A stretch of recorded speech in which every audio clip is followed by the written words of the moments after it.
Hey guys, how you doing today? Welcome back to snowy Ohio. Let us know where you guys are chiming in from. Today we want to give you some information. I kind of thought I understood it, but called my attorney this morning to go over this to give you guys good information because a lot of landlords that I've talked to personally, friends of mine, they don't really understand how the moratorium works and how that affects your rental properties. And so, people are just, I've had a couple of them reach out to me and they say, hey, Nate, I'm losing it, man. This tenant hasn't paid. I said, whoa, whoa, whoa, back up. They said, well, I can't evict him because the CDC said this. So I want you to understand something. And I don't want to be mean to you, but I want you to understand something. In business, you're an owner. You know, if you are not the problem, there is no solution. That's it. So you need to dig in. You need to read this stuff. You need to understand it. You need to understand everything about your business if you plan on scaling and growing in the BRRRR method. You need to have people that you can call on, which is why I called my attorney. So, guys, I'm trying to share as much information. I just, I want you guys to get it. I don't want you to go through the 15 years of brutally just banging my head up against the wall. I don't want you to have to do that because I already feel like I've done that, and I feel like I can show people now how to keep from making a lot of the mistakes and the things that I've learned along the way. Which you guys know, I started off with the BRRRR method doing single family homes. This year, I am going to buy with my group over $500 million worth of real estate. And I say that because I know I'm going to do it. First, have to start with a thought. Um, we're going to jump into the CDC stuff. I want to put let's put the CDC declaration uh, under penalty up. Let me know when we got that up. I have it on my screen. You guys looking at what I'm looking at. Make sure you guys watch all of my YouTube videos so that you will be well equipped. Make sure you comment on them, ask any questions. We'll make sure we try to get back to you. It's on YouTube on Nate Barger, and make sure you hit the like button if you like it, and if you don't like it, hit the like button. Just kidding, guys. Please hit the like button for us. We're doing this for you guys, so we can grow and reach people. Make sure you subscribe and hit the bell icon so that we can notify you whenever we have a new video or we're going live. So the CDC moratorium was brought on at the federal level, which means that it applies everywhere. Depending on where you're at, some of these towns and cities said we're not going to support that. Um, if you had, and furthermore, last year, if you had a loan backed by Fannie and Freddie, you, I'm not going to say you couldn't evict, but you weren't supposed to until the end of July. That was up. But if you were like us, Hamilton County, Cincinnati, Ohio, where we own thousands of over 1,000 apartments, we were not allowed to evict because we could file the eviction, but the court was closed.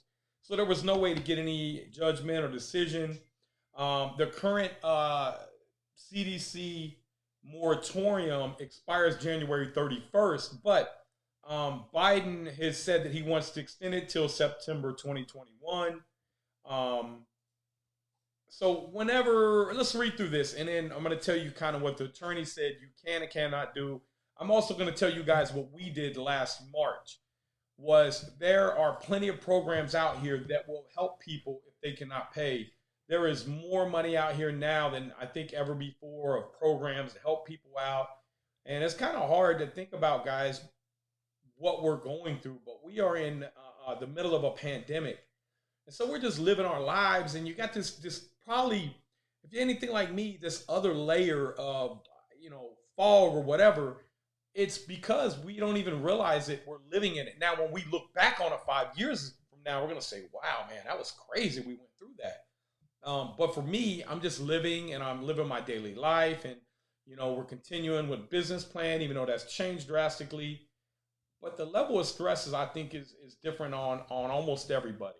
Um, so you guys make sure you take care of yourself and drink plenty of water. How much water should they drink, Matt? Drink a gallon a day. Gallon That's a day. what I'm doing. Unless you are fat like me, drink 2 gallons. Okay, so this is the declaration. Do you have it pulled up yet? The declaration under penalty of perjury for the Centers for Disease Control. So we're not going to read all this. We're going to, the declarations for tenants, lessees, or residents of residential properties who are covered by the CDC's order temporarily halting residential evictions, not including foreclosures on home mortgages to prevent the further spread. So the reason they're saying they're doing this is because they don't want further spread. I think there was something brought up about if people become homeless, then they're going to have to live together, and then they're going to be all congregated together, and that could further spread it. And so, we can't control that, and it doesn't matter if we agree or disagree with that. What matters is we're being proactive as owners. So it says, and the orders prevent you from being evicted or removed from where you are living through January 31st, 2021. You are still required to pay rent. So if you're paying rent, I'm not going to evict you probably, unless you're selling drugs, and then I'm going to get you out of there, or you're doing something else crazy. Still required to pay rent and follow all other terms of your lease and rules of the place where you live. You may also still be evicted for reasons other than non-paying rent or making a housing payment. This declaration is sworn testimony. So it's kind of stupid. It says, look, that you can't be evicted, but you still got to pay your rent. And then you can still be kicked out for other reasons. So that's why you need an attorney. Now, I'm going to be the first to tell you that I am not going to kick somebody out who is actually trying. We are big enough where we have enough capital. But the people that we have evicted and been successful with are the ones just saying, we've chased them down for months. We've had our leasing agents. We've had our property managers go to them and say, hey, guys, I want to get you help. Or, hey, what kind of assistance do you need? And they didn't answer. They weren't proactive. And then they just, a couple of days before the eviction, they say, here's my thing. Here's from the CDC. You can't evict me. So we say, okay, well, check this out. So when we go to court, we are able to cross-examine them. And when we cross-examine them, we go through this letter that they signed, and we ask them questions. Have you used the best efforts to obtain all available government assistance for rent or housing? And if their answer is yes, we provide documentation showing that is a lie, and the attorney lets them know, listen, you are under oath. Back in September, back in March, all these dates in this form that was given to you. And then we have our leasing agent who gave it to them there to testify against them and say, no, I gave you that. You failed to return my calls. If you're a system that you manage your properties with or anything like ours, we have detailed every time we have a call going out to a resident and what the action was. We try to have that documented. Not because we are able to foresee this, but just because we want to know what's going on in our company by looking at this management software anywhere in the world. I either expect to, here, that's line item 1. I have used best efforts. Have they? So have you tried to get them any assistance? And then number 2, I either expect to earn no more than $99,000, or if I'm a couple less than $198,000. Look, all of our tenants, most of them, probably 98% of them earn under that. Just because they're renting and we don't have, $5,000 a month rentals or $3,000 a month. Not a lot of them anyways. Line item 3, I am unable to pay my full rent or make a full housing payment due to substantial loss of household income, loss of compensable hours or of work or wages. So when you get them up there, you say, hey, have you been working? If they say no, have you collected unemployment? If so, how much was your unemployment? Did you actually get the unemployment bonus, which means you probably got more than, so when you cross-examine this person, this is what the magistrate is looking at. And if you can prove that they got the money, but they just didn't pay you, then a lot of times we're getting judgments we're getting writs. We're getting 7-day writs, which means effectively they have 7 days to move out. Next one, I'm using best efforts to make timely, partial. So have you even contacted us?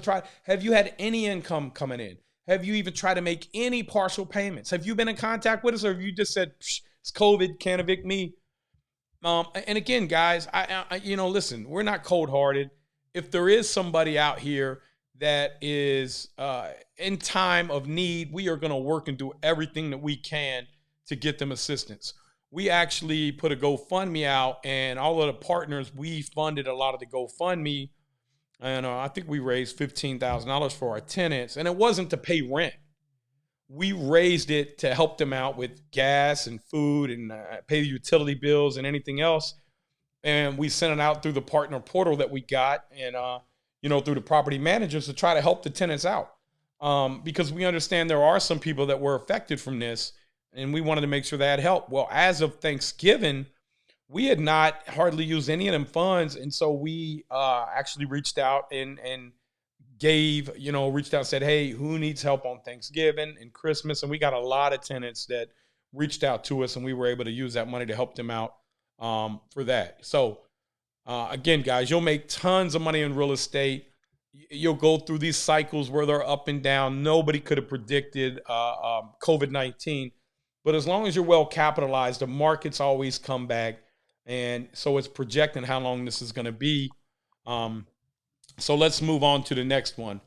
I'm using best efforts to make timely payments. Okay. If evicted, I would likely become homeless. Need to move into a homeless shelter. So are you working? Do you have money? It all comes back. Cross-examine these people.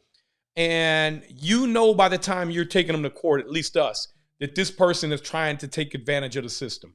We know that we've reached out to them and documented several times trying to get them help. And there are plenty, over 40 programs in Hamilton County, Cincinnati, that will help pay for all of their rent.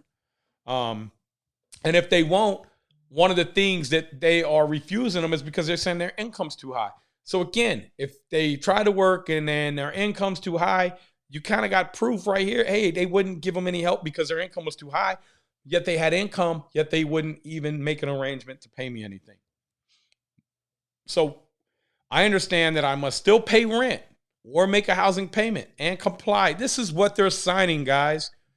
Comply with other obligations that I may have under my tenancy lease agreement or a similar contract. I further understand that fees, penalties, or interest for not paying rent or making a housing payment on time as required by my tenancy lease agreement or similar contract may still be charged or collected. And the last line item they're signing off on. I further understand that at the end of this temporary halt on evictions on January 31st, 2021, which, guys, again, talked to the attorney this morning. He said that Biden does want to extend that till September 2021. There has to be some type of action made on it. And I don't understand all that. I don't really care, because we can't control that. But all we can do is get out ahead of it. My housing provider may require payment in full or partial payments. So guys, they are swearing under oath to all this. So if you know this stuff's not true, don't just look at the paper and feel defeated and say, oh, well, I can't evict them. That's not true. You got to get you an attorney that's reasonable. Our attorney charges $75 per eviction. Now, that doesn't include any other fees. I think we got $200 in other fees in our county courts that we have to pay. Used to be $151. I think it's $200 now. I don't know. I don't follow that stuff so closely. But we have an attorney who will, do the cross-examination of them, and it's $75 flat rate. But, maybe he's filing, I don't know how many a month, 20, 30 a month for it. So it's worth it to him. So guys, read this document, know your rights as a landlord. And I ask you to please have empathy on tenants, but don't enable them. So if they are taking advantage of it, call them out on it.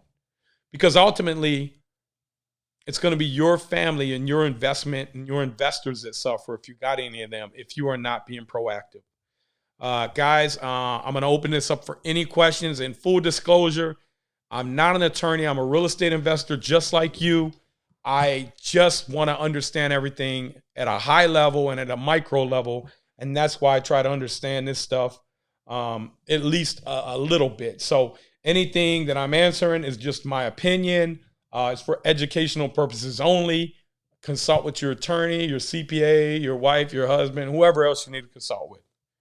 All right, real quick, I just want to let everybody know that I will be putting this document inside our Facebook group, BRRRR Invest.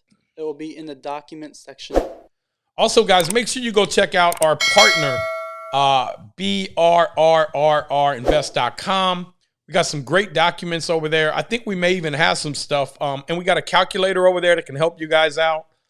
We don't really push a lot of stuff that we're selling, but that is one of the things. It's really cheap. The stuff that we're selling is inexpensive over there. I think it's $130, $137. And, you know, it was drafted up by an attorney, so it could save you some money. You may want to individualize it a little more and take it to your attorney, but it'd probably be cheaper than having him create a whole document. There's a whole section of documents in there, so make sure you check that out.